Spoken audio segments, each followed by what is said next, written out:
Hello जी, राधे राधे। स्वागत है आपका एक और व्लॉग में। आशा करती हूँ आप सभी ठीक होंगे। तो चलिए कर लेते हैं व्लॉग की शुरुआत। तो व्लॉग की शुरुआत मैं कर रही हूँ सब्जी बनाने से शाम के लिए। एक्चुअली ये शाम के लिए भी है और कल हमारे यहाँ ना बसोड़ा पूजता है, तो ये उसके लिए भी मैं तैयारियां कर रही हूँ। शेयर करती हूँ, पूरा व्लॉग देखिए, आपको समझ आ जाएगा। होली के बाद है ना बसोड़ा पूजता है हमारे यहाँ पर। आप लोगों के यहाँ भी होता होगा, मुझे कमेंट सेक्शन में ज़रूर बताना। तो इतने टमाटर मेरे सॉफ्ट हो गए तो मैंने ना गुड़ भिगो के रखा है। मैं गुलगुले बनाऊंगी प्रसाद के लिए, जो हमारे यहाँ पूजते हैं तो बहुत ही मेन माने जाते हैं गुलगुले। तो उसके लिए गुड़ भिगोना होता है, वो मैंने भिगो के रख दिया है। बातों ही बातों में आलू टमाटर की सब्ज़ी बनकर रेडी हो गई है। तो ये सब्ज़ी मैंने बना दी थी। इसके बाद है ना मैं आटा गूंद के रखूँगी और बहुत सारी सामान मुझे आज बनाने हैं, क्योंकि हमारे यहाँ ना बसोड़ा जो पूजता है वो होली के एक हफ्ते बाद पूजता है। जिस दिन की छोटी होली होती है उसी दिन का हमें ये बसोड़ा पूजना होता है। तो यहाँ पे मैं रायता भी बनाऊँगी।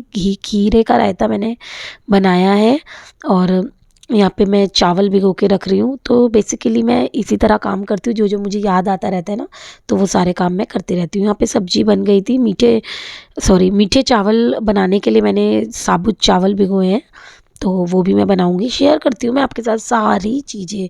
तो यहाँ पे ना बेसिकली मैं तैयारियाँ कर रही हूँ जो मुझे बनानी। और देखो जल्दी जल्दी मैंने रायता गिर गया, तो वो तो मैंने साफ़ कर दिया और दूसरी प्लेट लगा दी है। यहाँ पे मैं सबसे पहले ना सब पीयू के पापा को, बच्चों को ना सबको खाना वगैरह खिला दूँगी।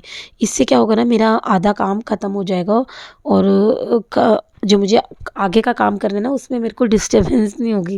क्योंकि बीच में फिर बच्चे बार बार खाना मांगते हैं ना, तो फिर मुझे गुस्सा आ जाता है कि मुझे बीच में टोक रहे हैं। तो यहाँ पे खाना सर्व कर रही थी और सबसे पहले मैंने पीहू के पापा को दिया था। और आलू मेरे ख़त्म हो गए थे बॉयल वाले, तो मैं दोबारा से बॉयल करने के लिए आलू रख रही हूँ। और जब मैं पीहू के पापा के लिए बना रही थी खाना, तो मेरे फ़ोन की बैटरी लो हो गई थी और अभी भी आलू बॉयल हो गए हैं, और लेकिन मेरे फ़ोन की बैटरी लो हो गई थी, इसीलिए मेरी थोड़ी सी वीडियो स्किप हो गई है। तो चलिए, पीहू के पापा को तो मैंने खाना दे दिया था। उसके बाद है ना बच्चों के लिए मैं आलू के पराठे बनाऊँगी, क्योंकि मुझे आलू बॉयल इसलिए भी करने थे क्योंकि मैं आलू की कचौड़ियाँ भी बनाऊँगी कल के लिए। बसोड़े में ना बेसिकली हमें बासी खाना खाना होता है, तो इसलिए मैं काफ़ी सारा खाना बना के रख दूँगी जो हम कल खाएंगे। तो चलिए, यहाँ पर आलू की स्टफिंग सॉरी, आप ना मेरी आवाज़ भी स्किप कर सकते हैं। मुझे खांसी जुकाम बहुत ज़्यादा हुआ है और छींकें तो मेरी रुकती ही नहीं है। आप वीडियो में भी देख लेना, मैंने बड़ी मुश्किल से खाना बनाया। बहुत ज़्यादा मेरी तबीयत ख़राब हो रही थी, बहुत ही ज़्यादा। तो आलू की स्टफिंग मैंने बना ली थी। बहुत ही टेस्टी वाले आलू के पराठे बनते हैं। और जब भी आप आलू की स्टफिंग बनाए ना, तो उसमें थोड़ा सा हींग डाल दें, बड़ा ही अलग अच्छा टेस्ट आता है, बहुत ही अलग सा। तो यहाँ पे आलू के पराठे ना मैंने दही के साथ सर्व करे हैं बच्चों के लिए। तो किस किस को पसंद है आलू के पराठे, मुझे कमेंट सेक्शन में ज़रूर बताना। तो यहाँ पे बच्चों ने ना आलू की सब्ज़ी से पराठे खाने के लिए मना कर दिए थे। उन्होंने बोला हमें आलू के ही पराठे खाने हैं, तो यहाँ पे मैंने बच्चों को सर्व कर दिए थे। इसके बाद ये पिट्ठी बचा ली थी मैंने, और ये बिना नमक के मैंने रखी है। अगर हम पिट्ठी में ना, आलू की पिट्ठी में अगर नमक डाल के रखेंगे तो वो ना पानी छोड़ देती है, फिर ना आलू के पराठे फटते हैं और आलू की कचौड़ी भी आपकी ख़राब बन सकती है। इसलिए मैंने बिना नमक के आलू की पिट्ठी रख दी है और सारी किचन साफ़ कर दी है, ताकि मेरे जूठे हाथ वगैरह ना लगे और जूठी किचन ना हो। तो जब भी हम व्रत वगैरह का खाना बनाते हैं ना, तो मैं किचन हमेशा साफ़ करके रखती हूँ। इसके बाद ना मैंने गुड़ मेरा भीग कर रेडी हो गया था, तो मैंने गुड़ को ना छान लिया था ताकि कोई गंदगी वगैरह हो वो निकल जाए। इसके बाद मैंने इलायची डाली थी और सौंफ डाल के, थोड़ा थोड़ा आटा डाल के मैंने ना उसका एक बैटर सा बना के रख दिया। उसको रेस्ट करने के लिए एक एक घंटा भी आप उसको रख सकते हो। ज़्यादा देर रखोगे ना ठीक रहता है, मतलब उसको चाहिए पर आधा घंटा। तो इसके बाद है ना, मेरा थक गई थी, बहुत ज़्यादा वाला थक गई थी, इसीलिए मैंने सोचा चलो पूरियों का जो आटा है ना थोड़ी देर बैठ के गूंथती हूँ। मेरे अब बहुत ही ज़्यादा हाथ पैरों में दर्द हो रहा था, कोल्ड बहुत ज़्यादा हो रहा था और जुकाम तो बहुत ही ज़्यादा हो रहा था, इसीलिए ना मैंने रेस्ट कर करके थोड़ा सा काम करा है। तो यहाँ पे जो मैं प्लेन पूरी बनाऊँगी ना, तो उसके लिए मैंने बहुत टाइट वाला आटा गूंदा है जो पूरी का होता है। और जो आलू की कचौड़ियाँ बनाऊँगी मैं, उसके लिए बहुत ही सॉफ्ट सा आटा गूंद के रखना होता है, तो वो मैंने पहले ही गूंद दिया था। और ये प्लेन वाली पूरियों के लिए इसके बाद मैंने ये जो गोला है ना, इसको मैंने घिसा, क्योंकि मुझे मीठे चावलों में इसको डालना है। और अब मैं फिर से किचन में आ गई हूँ। कढ़ाई रखी सबसे पहले मैंने पूरियों के लिए, उसमें मैंने सरसों का तेल डाला, क्योंकि हमारा जो ये पूड़े बनते हैं ना मीठे, उसको ना हमें सरसों के तेल में बहुत ही ज़्यादा अच्छे बनते हैं।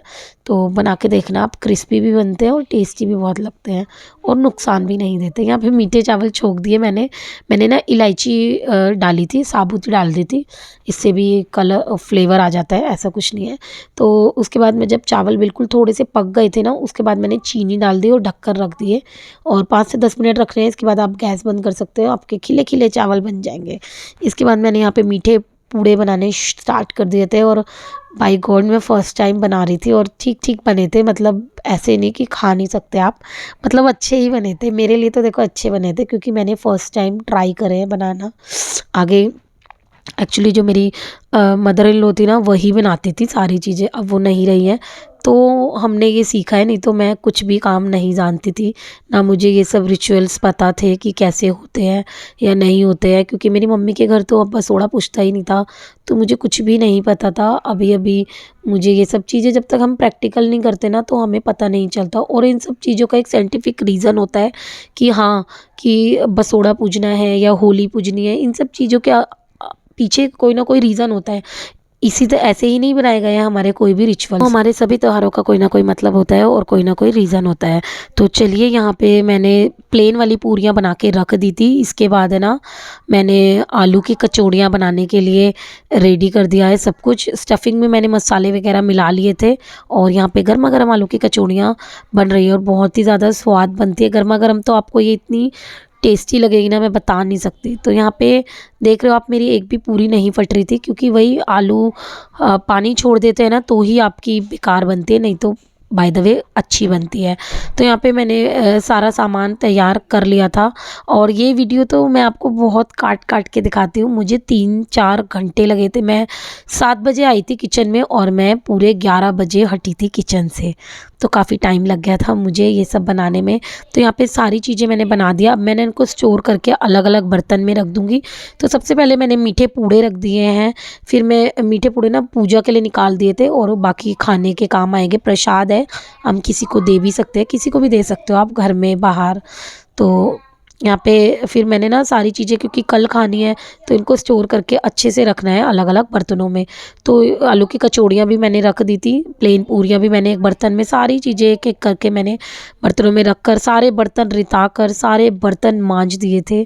तो काफ़ी देर लग गई थी मुझे, और कोई नहीं। इसके बाद ना मैं सारी किचन वगैरह साफ़ करके आ गई थी और फटाफट मैंने ये कुर्ती पहनी। जस्ट 5 मिनट में मैं रेडी हो गई थी, क्योंकि वैसे तो कुछ करना ही नहीं था, बिंदी लिपस्टिक लगानी थी और ये कुर्ती मैंने पहन ली थी। इसके बाद मैं अपना पीलिया ले लूँगी, जिसे हम पूजा वगैरह में पहनते हैं, खासकर होली वगैरह की पूजा में इसको पहनना चाहिए।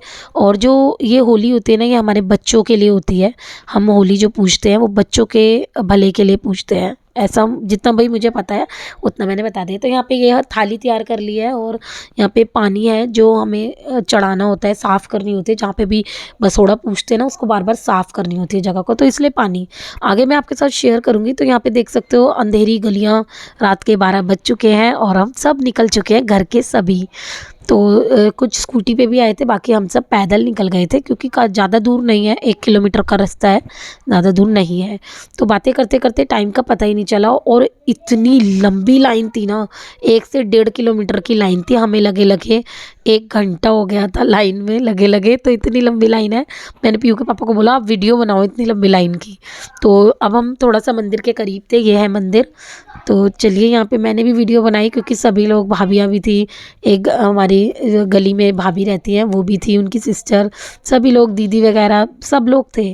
तो बहुत ही अच्छा लगता है, गॉसिप भी हो जाती है। तो हम ये ना मंदिर में एंट्री कर ली है और मंदिर के बाहर तो एक मेला टाइप लगा हुआ था, मतलब रात को 12 बजे भी इतने सारे लोग पूजा के लिए, मतलब अच्छा लगता है ना, ऐसे त्योहार आते रहने चाहिए। और ये त्योहार ना हमारे शुरुआत हो गई है, अब इसके बाद नवरात्रे आएंगे, अलग अलग त्योहार आते रहेंगे, मैं शेयर करूँगी। तो ये है शीतला माता का मंदिर। तो ये देखो, पीयू के पापा ने कितनी अच्छी वीडियो बनाई है ना, आप लोगों के लिए। माता रानी के भी दर्शन हो गए और यहाँ पे ना इसी तरह ना हम पूजा करते रहते हैं। जो हम सामान लाते हैं ना, वो हम धीरे धीरे चढ़ाते हैं और थोड़ा थोड़ा चढ़ाते हैं, क्योंकि बहुत सारी जगह पर चढ़ाना होता है। तो वो जो पानी होता है ना, उससे पहले साफ़ करते रहते हैं, मतलब एक तरीके से पूजन करते हैं चीज़ों का, और जो सामान लाते हैं उनको पूजा करते हैं। तो यहाँ पे 7 पिंडी भी बनी हुई थी, उन पर हम चढ़ाते हैं। और ये है साक्षात शीतला माता के दर्शन। तो जय हो शीतला माता की। तो बहुत ही ज़्यादा मानते हैं हम लोग, और बहुत ही ज़्यादा लोग मानते हैं माता रानी को। तो सबका बेड़ा पार करे, सबके बच्चों की रक्षा करे और सबके परिवार में सुख शांति आए, यही मेरा भगवान जी से, माता रानी से प्रेयर है। तो यहाँ पे हमने अपने जैसे भी हम पूजा करते हैं ना, उस तरीके से पूजा कर ली थी। और ये सारी वीडियो पीयू के पापा की बदौलत है, क्योंकि उन्होंने मेरी इतनी हेल्प करी वीडियो बनाने में। और आप सबके साथ मुझे अच्छा लगता है शेयर करना। तो यहाँ पे ना ये भी कोई रिचुअल सी होता होगा, आई डोंट नो, बट यहाँ पे ये मुर्गा होता है ना, इसको छुआते हैं ना तो नज़र से बचते हैं। तो यहाँ पे हम घर आ गए थे। घर आके भी हम, जो हमारा दरवाज़ा होता है ना, उसको भी हम पूजा करते हैं। ये जो पानी होता है, पानी डालते हैं दोनों तरफ और सतिया बनाते हैं। तो स्वास्तिक बना दिया था। इसके बाद मैं ऊपर आ गई थी और बहुत ज़्यादा थक गई थी, क्योंकि नीचे भी हमने काफ़ी सारी गॉसिप्स करी थी। बहुत सारी बातें हो जाती है, जब सब लोग मिलते हैं तो बातें तो होती हैं। तो यहाँ पे ना फिर मैं जो सामान रख के गई थी ना, वो गर्म था, तो इसीलिए मैं फ्रिज में नहीं लगाया था। और मेरा फ्रिज भी काफ़ी सारी भरा हुआ था, मतलब बहुत ज़्यादा। तो मैंने अरेंज करके सारे फ्रिज में सामान वगैरह लगा दिया है। और ये था मेरा आज का छोटा सा व्लॉग। कैसा लगा आपको कमेंट सेक्शन में ज़रूर बताना। आप लोगों को मेरे व्लॉग्स कैसे लगते हैं ज़रूर बताना, और आप लोगों के कमेंट का मुझे इंतज़ार रहेगा। और आप लोगों के यहाँ बसोड़ा पूछता है या नहीं, और कब पूछता है, मुझे ज़रूर बताना। और कैसे कैसे पूछता है ज़रूर बताना। हर सारी बातें आप लोग मेरे साथ शेयर कर सकते हो। तो चलिए व्लॉग को मैं यहीं पर एंड करती हूँ। मिलती हूँ नेक्स्ट व्लॉग में। Bye bye, Radhe Radhe.